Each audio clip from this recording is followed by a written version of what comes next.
Hey guys, welcome to my little talk.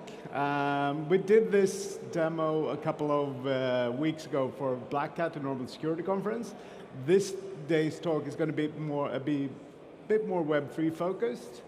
And I'm going to explain to you how the bad hackers have managed to pull off quite large heists against some of the largest crypto exchanges, including Crypto.com, Bitfinex. Everyone has been hit by these attacks. So basically what we did at Fire was to try to understand how do we protect against these types of attacks by actually researching how did they break in, how did they take over accounts, and how easy is this to actually do.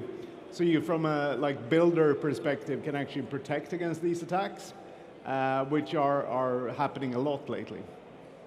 So a bit about myself. My name is Thomas Olofsson. I'm an ex-hacker that I've been working with protecting computer systems for a very long time by actually breaking into and hacking them actively. The reason why we do that, it's called penetration testing, to actually bash the system, and that's now what we at Fire are doing at Web3 as well, to actually break the systems and test the security before the bad guys actually do that. I'm sort of a digital nomad, so I work mostly from Tenerife and from Sweden, and also Fire is a very global company, so we work from all over the world. I'm also founder of sect.org, which is a large Scandinavian computer security conference, which teaches this. And I used to do capture the flag games, which is like legal hacking, so also won capture the flag in Las Vegas a couple of times. And CTFs are actually a very good way to actually get into hacking without ending up in jail, because you can actually go there and hack stuff legally and earn a lot of money. So, except for that, I'm into climbing, diving, and all other safe sports, motorcycles. And my current interest in Web3 is actually going into decentralized identities. I think that's one of the space after DeFi. So just a quick bit about what we do at FIO. So we do basically three things. We do domain intelligence and protection of domains, as well as Web3 security audits and security checks. But what we're here to talk about today is that text message or two-factor authentication. If you don't want to see more of the talk, you can go now. It's broken. It's totally broken. But I'm going to try to prove that today. By showing you guys how you actually can send your own text messages and do all of this, proxy and bypass everything, and actually, because everyone's like, oh, you have to have 2FA. If you have 2FA, you're safe. And as we've seen on some of the large exchange hacks, no, with text messages, you're not safe. You should actually force your users into other more forms of two-factor authentication, because text messages are just stupid. Yeah, so yeah, setting the scenes. The last couple of years, there has been a lot of really big attacks where people have taken over accounts. They have sort of emptied the account via phishing or smishing. How many of you know what smishing means? Have you heard the term smishing?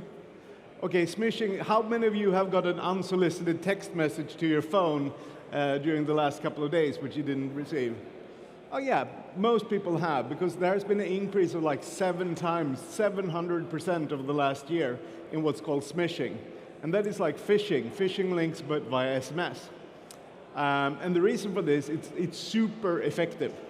Because people, for some weird reason, are much, much more likely to click an SMS message than they are an email, because we're so used to email spam that we're like, oh, this is just email spam. It's like, oh my God, it's another phishing link. But it's like, if it says hey, this is from the police, you have, it's like, people click because it's on their phone, and for some reason people do believe that it's secure. And then we've seen hackers actually using this technology to actually bypass the two-factor authentication on some of these exchanges. And I got really interested because no one in the media said how they did it, for obvious reasons, because maybe you don't want to teach the criminals, but then again, the criminals will know this. So we actually went through some of the larger hacks and actually looked at the evidence files and found out how they did it. And I mean, basically, we want to research how did they do it, what were the attack vectors, what do you need to do this? Is it an expensive operation? Do I need to buy a small country to pull this off? Do I need to hack a telco operator, or can I do it with small means? And then again, how can we help other builders like yourself protect against this? So one of the biggest one was Crypto.com that we saw getting targeted by this. Their 2FA bypass exceeded 30 million in withdrawals from accounts that bypassed their forcing, of course, refunds from Crypto.com. But again, not only Crypto.com has been targeted by this, most exchanges have. Most exchanges have now implemented controls against this, because obviously it's a bad thing. So basically, SMS phishings, we are seeing a lot of them. As I say, there is a 7 times increase. And the reason for this, it's really hard to verify the integrity of the sender of the messages. People just assume that you can only send messages from your own phone number. However, that's not the case. If you're looking into the smishing attacks that we were investigating, less than 35% actually realized that the text messages that they clicked were not from the right sender. So most people that get targeted by smishing attacks don't even understand that they have been targeted by a smishing attack. They think that their text messages are legit, even though they've been hacked. So they're like, hey, why is my Binance account empty? It's like, they don't expect that the SMS messages were not from Binance, because we're so used to that being a security. And the reason for this, as I said, is that for some weird reason, it has higher implicit trust of looking at a SMS message that comes through than your emails are, because you never trust your emails. And we have seen a much higher success rates in these attacks. And the mobile functionality. I'm going to do some demos of this, so we're going to see how the actual mobile works. And the mobile providers, they've been really good at picking up these text messages. So they will actually autofill them for you. So I'm going to demo that later on. That if I spoof a text message, the browser will pick it up, autofill it for you, and just log you in. It's super nice. Oh, and then we want to research, how do these hackers find my phone number? So we actually did a lot of research together with Michael Byström to actually find a lot of phone numbers online. So we have indexed about 22 billion leaked passwords in our database. But now we also started looking at the telephone numbers. How many telephone numbers can we find? So we have found 1 billion telephone numbers leaked online that we can tie to an email address. I'm going to demo that as well. So that's how the bad guys are like, saying, this is just a very, very targeted attack. No, it's not, because like we have your telephone number, your telephone number, your telephone number. We have like maybe a third of all telephone numbers that are active in the world are already leaked on the darknet or in data dumps. So that's like a source that just keeps giving. So basically, to do this research, we did what you can call like digital dumpster diving. So we're looking through the really nice places on the internet where you really want to go, like the Russian hacking forums, the leaked database trading files, where a lot of hackers online actually trade in this stolen data. The stolen data has become like a commodity online, and there's so much of it that they nowadays like give it away for free. If it's less than like 3 months old, it's not worth anything, so then you just publish it for free. So if you're into like digital dumpster diving, there's a lot of funny stuff you can find. And also we have all the ransomware, so we generally go and hang out where the bad guys hang out. Especially ransomware sites, they're like people that get hacked, like local governments. They don't have a very good IT budget, but they do have your phone number, etc. And they get hacked and they can't pay, so they just publish all their data online.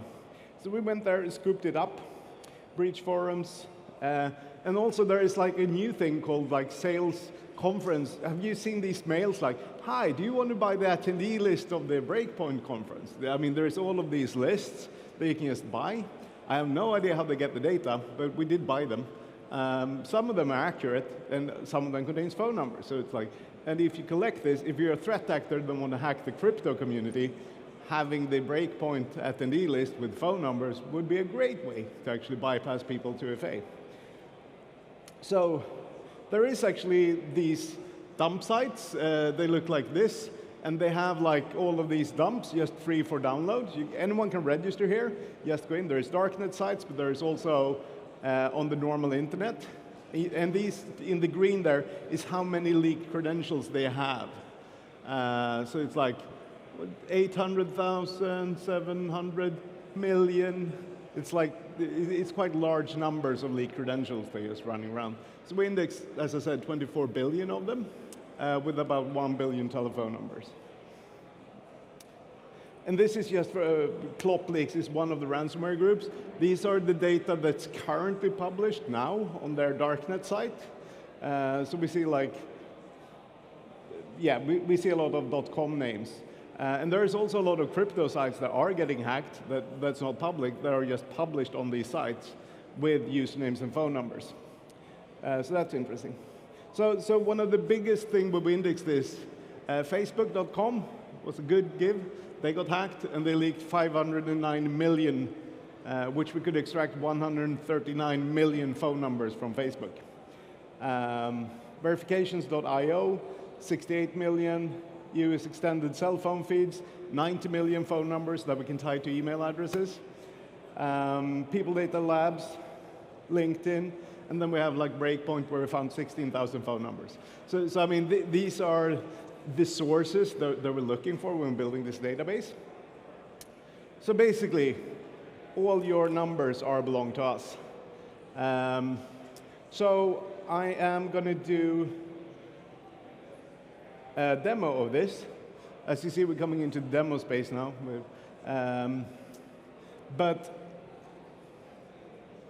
So basically, Brian unfortunately had to go home, but we're normally using, he's our CEO, co-CEO of the company, and he's a very good, like, he worked a long time in tech, so he's been on a lot of sites. He likes the internet. So he's a very good test user, so we use his Gmail account to see how many phone numbers do we have for Brian. We have 3.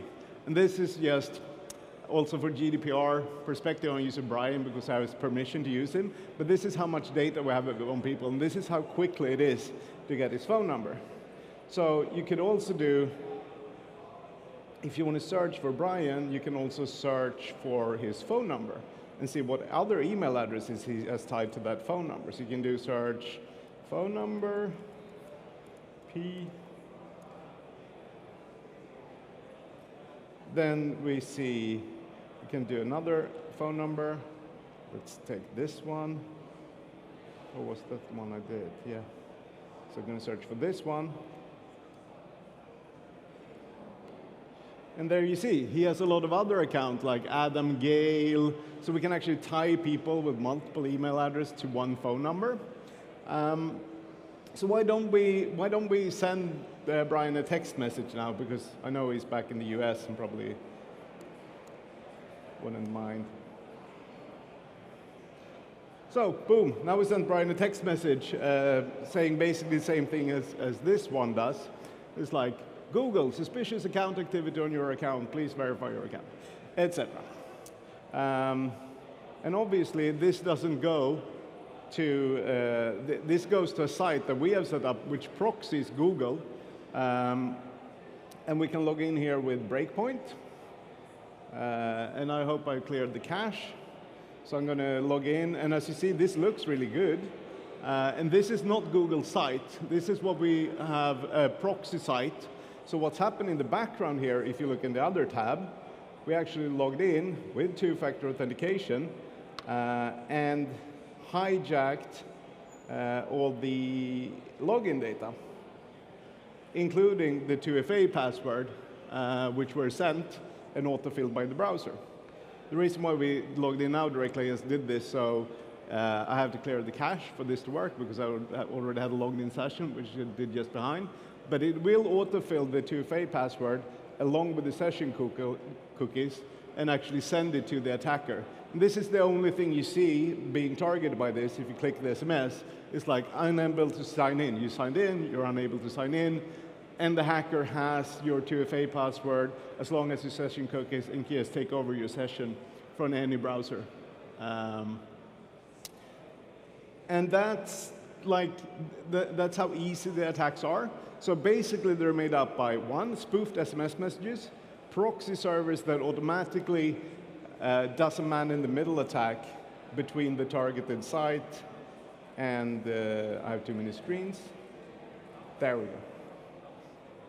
So where we used to think about credentials as a username password or a hash, we now started thinking about credentials pair as like everyone now. How many has 2FA enabled on their crypto?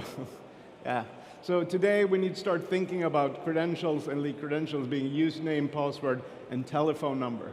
The problem is not only us doing that, the attackers are doing the same. So if you have your username, your password, and your telephone number, you can still do these things by redirecting you and sending the telephone numbers to the sites where you know you've been leaked at. So we're currently able to detect 1 in 10 email addresses and tie that to a phone number in our research.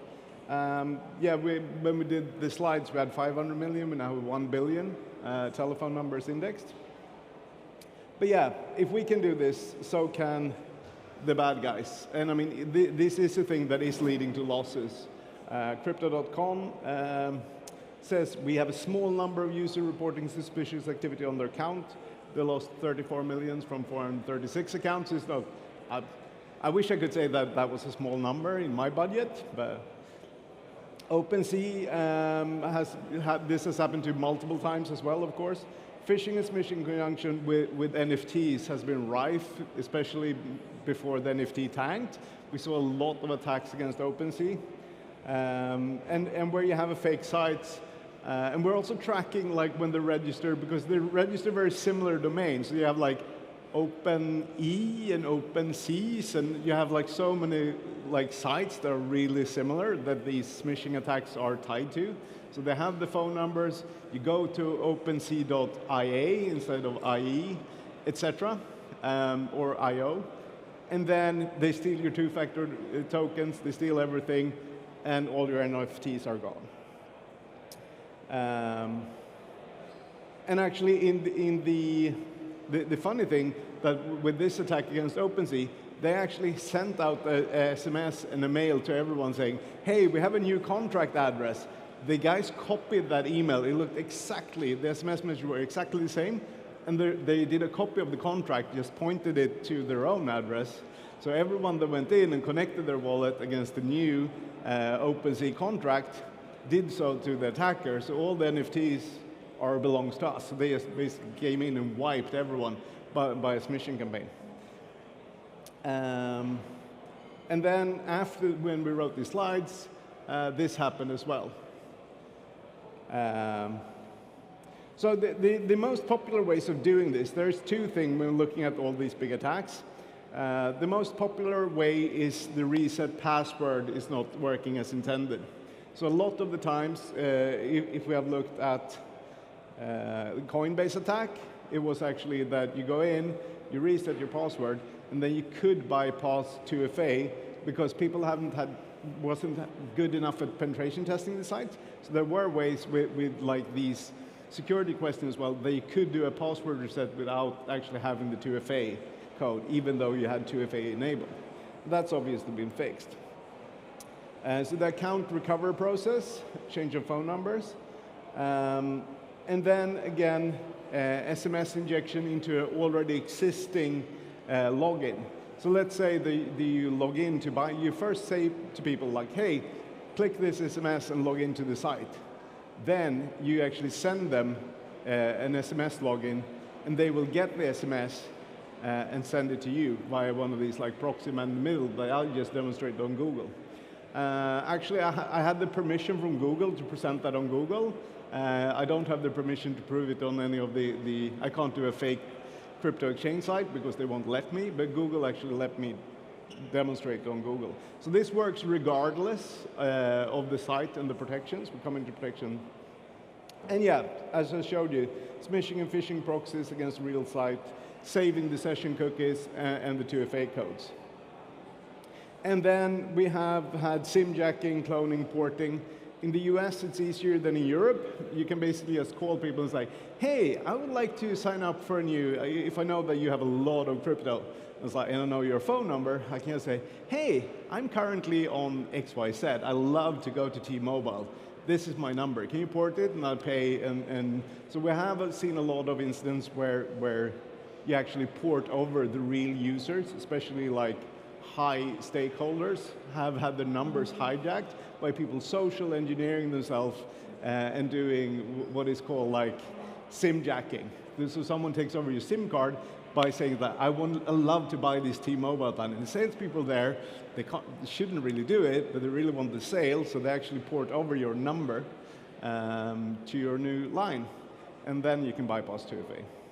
So, short stories, 2FA is terrible for this. And even if you look at Google, if you look at the account recovery process, they're normally flawed. This is how much data from my personal account is given out.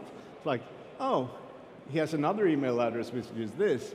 Oh, he has another email address which is this. Oh, his phone number ends with 00.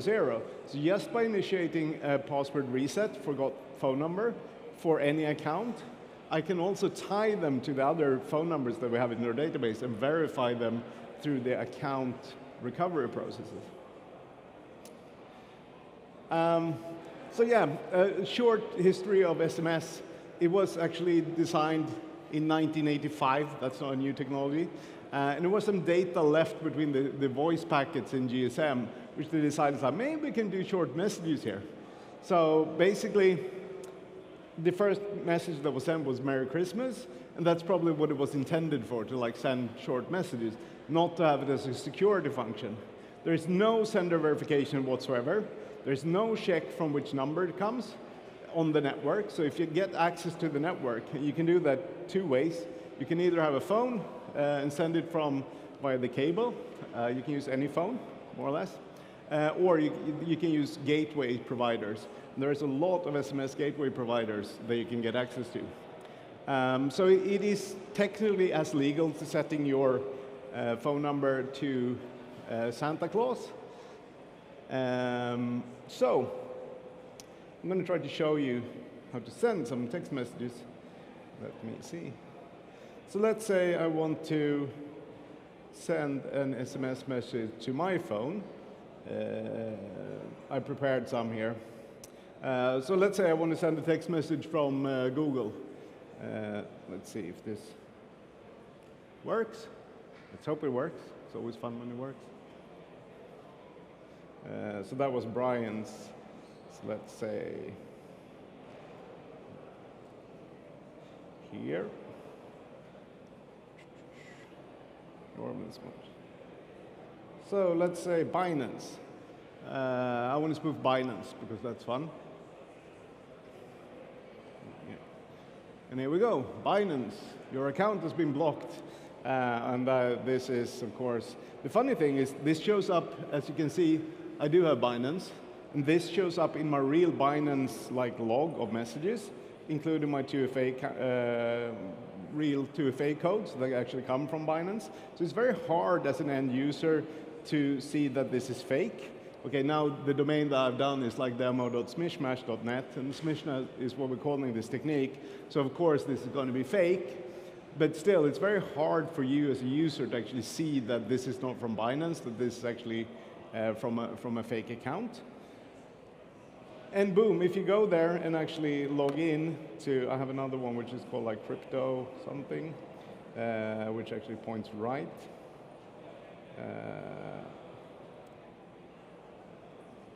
And if you actually go there and input your details, they will be hijacked by the attacker. And I mean, obviously, if you do this live, you do a better domain than like demo.smishmash.net, because you do like a domain that's very much more similar to Binance, and that's what we've seen. So yeah, can you send basically from any? So we have developed some tools, and these are published as well on a public repo, so you can play with these tools as well. So you can, as you say, just put the sender to anything you want here, and just send SMS from any sender. That's how easy it is. And you can link to the phishing site that hijacks the data, and then log in on your account. Let's see.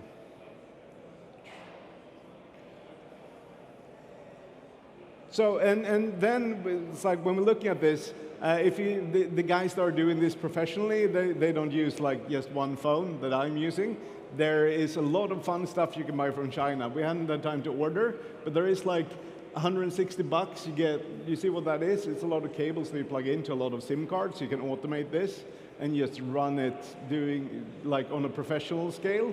So the hackers that we're seeing, I love this one, like $508, you get like, I don't know how many phones that is, but it's literally a rack-mounted phone that you can just use as a gateway and like spam SMS with. Basically the same thing as sending it from your phone, but they also come, they actually come with the marketing, like 64-port bulk sending SMS device, supporting IMEI change by ATICMON. And IMEI, that's like the sender identity of the phone. So these are Chinese devices that you can reprogram to send from any device ID, none whatsoever. So yeah, SMS, this is what the bad guys are doing. They're buying one of these devices, and then they find the dump file for one of your targeted sites, and they email and send SMS to all your users and send them to a similar site. And this is quite funny, because actually, this is on the sales side for these devices. They have like, your Google verification code is. So this is actually on the marketing material for these sites. They're marketing them as like, this you can do illegal activity with. So how this works in reality is you have a phished user, you have an adversary in the middle that is pointed to by this, that has the decrypted password, as I show you on screen, and then goes to the real website and actually injects and steals all the 2FA codes and the session cookies. So we already done the demos. So thank you. I have 1 minute left for questions and answer. But I'm just going to talk about protection really shortly. There's 3 major ways that you can protect against this if you're running a B2C exchange, etc. reCAPTCHA has a hidden field where you can say that if someone goes this, if you tried this on crypto.com today, they're using reCAPTCHA to solve against this. There is also CloudFront cookies that will mess and show that the site is being man-in-the-middle attacked, because as you saw on the sites, there is no certificate. Everyone's like, oh, but HTTPS, that protects me against this. We set up servers that in real time request all the new certificates via Let's Encrypt or free enrollment services. So there's basically no way to see this unless you have the reCAPTCHA or the CloudFront, and you could sort it with course headers. But unless you protect against these, your end users will not see that they're not on the real site, because the proxy servers are so good today. Thank you very much for attending.